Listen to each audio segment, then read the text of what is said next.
So we had our two tasks here, the lymphoma segmentation and the classification, whether lymphoma comes back within 5 years or not.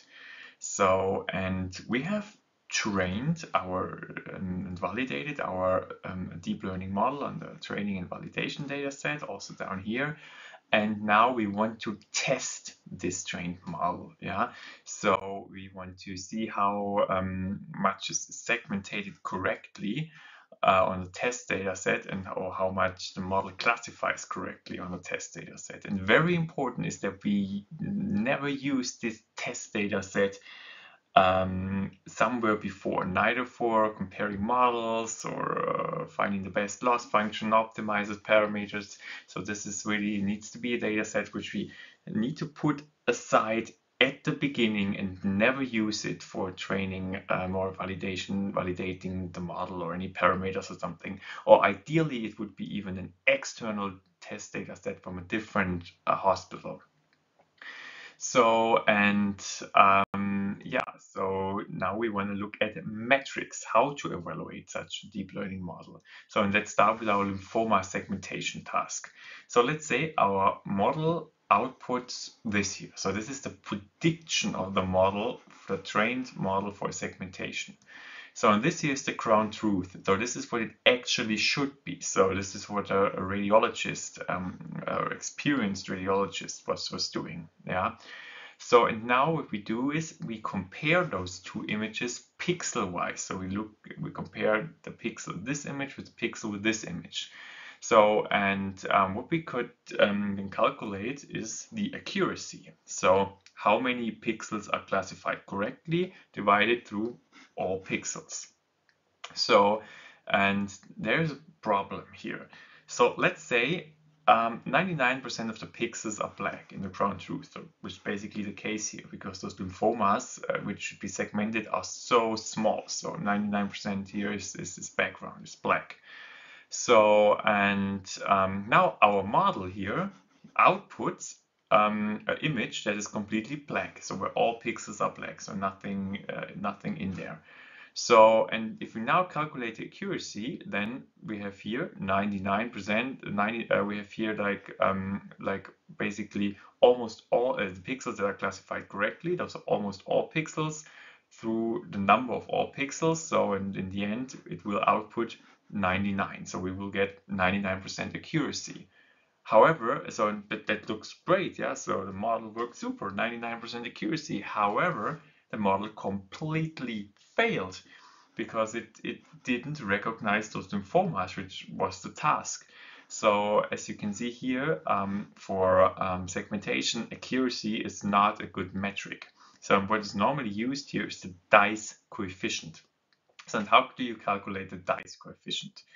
So let's say we have here the pixels of our output image of the model, okay? So and here we have the pixels of the ground truth, what it actually should be. So in 0 is this background, is black, and 1 is the segmentation, okay? So and what you now do is you make an element-wise multiplication. So you multiply this 0 here with this 0 and put it here. And then you multiply this one with this one and put it here, and so on. So an element-wise multiplication. So now you sum everything here up, okay? So you make 0 times 0 plus 1 times 1 plus 0 plus times 0 plus 0 times 0 plus 0 times 1, and so on. So you sum everything up here, and this gives you, in our example here, a 1.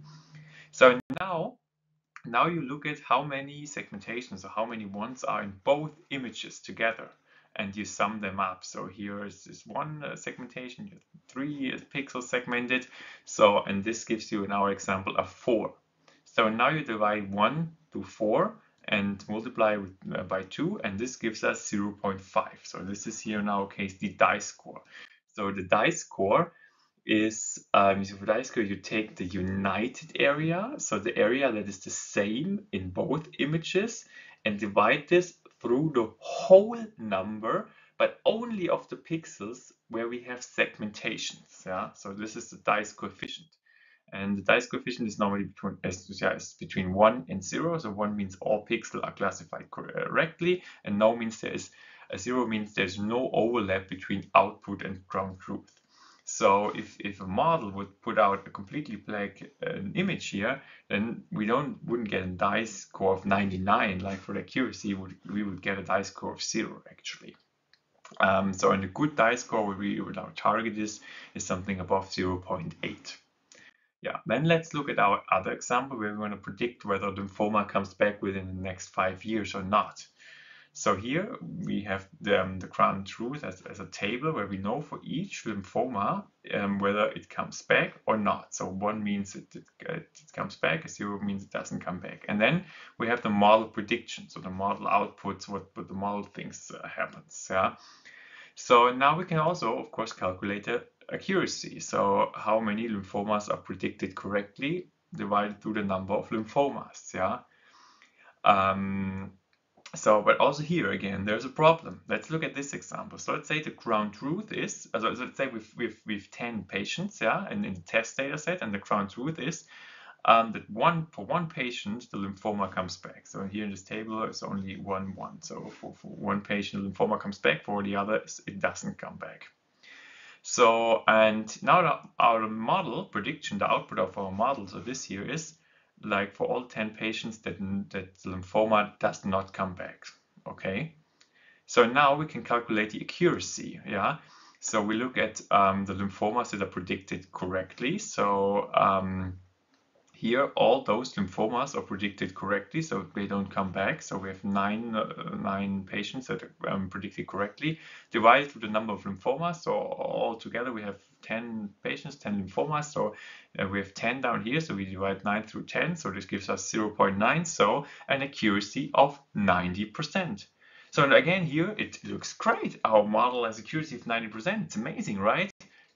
But the model completely failed because the target was to predict if a lymphoma comes back or not, and it would be important that especially this case here would be predicted by the model. Yeah. So again, accuracy is not a good metric here. So, and what you normally use instead is the F1 score. Okay, so let's look how we calculate the F1 score. Yeah. So here we have our example again. So 10 lymphomas, 1 lymphoma comes back, but the model says none comes back. So then let's set up a table here. So, and at the top, we have what really happened. So on the one side, positive, so lymphoma comes back, and there we have this one case here. And then negative, which means lymphoma does not come back. Yeah, and so we have here those 9 cases. And then here on the other side is what the model says, so the prediction of the model. So in positive, we have the model says lymphoma comes back, so we don't have a case here.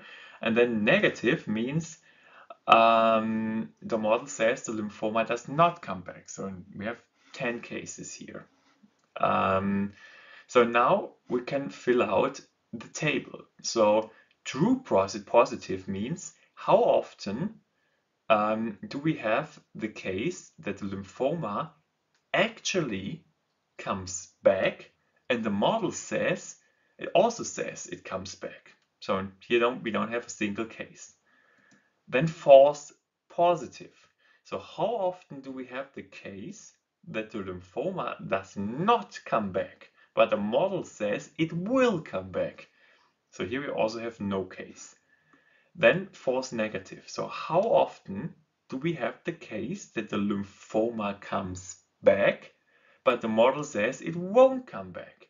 So here we have one case, and namely this one case here. So the important case, yeah. And then true negative. How often do we have the case that the lymphoma does not come back, and the model also said it does not come back? So here we have 9 cases. So those 9 cases here, okay? So in this table here is called the confusion matrix. So, and let's create some space here, and now we can calculate the recall, yeah, also called sensitivity. So, and the recall is of all the lymphomas that really come back, yeah, those cases here, how many did the model recognize. Yeah, so those cases here. So the recall indicates whether the model actually finds the lymphomas that come back. Because it's crucial that it recognizes the lymphomas that come back so that they can be observed more closely. And that's where our model fails. Because here we have one case where lymphoma comes back and our model hasn't recognized it. Okay, this is the recall. Then we can calculate the precision. So this indicates of all lymphomas where the model says they will come back, how many will actually come back. So the precision indicates how often the model gives a false alarm, and patients are worried because they are afraid a lymphoma will come back even though it won't come back. So, and yeah, for our case, precision is good. So we have here 9 cases where the lymphoma doesn't come back and the model also says it doesn't come back. But it would be bad if here for all those cases our model would predict it comes back, because then the patient would be super worried. So this is the precision. So, and in the end, the target is that we have a good precision and good recall. And therefore, we have the F1 score, because the F1 score combines the recall and the precision. So the F1 score is the harmonic mean between recall and precision. So if the F1 score is high, also recall and precision is high. So, and yeah, this is the F1 score, and this is normally, the F1 score is normally between 1 and 0. And so a good F1 score, which our target, is around 0.9. Yeah, okay, so those were the metrics. And the thing is, if you don't really completely understand them, or you're not sure which metric you should use, a great thing is this metric library here. So I would really urge you to look into that.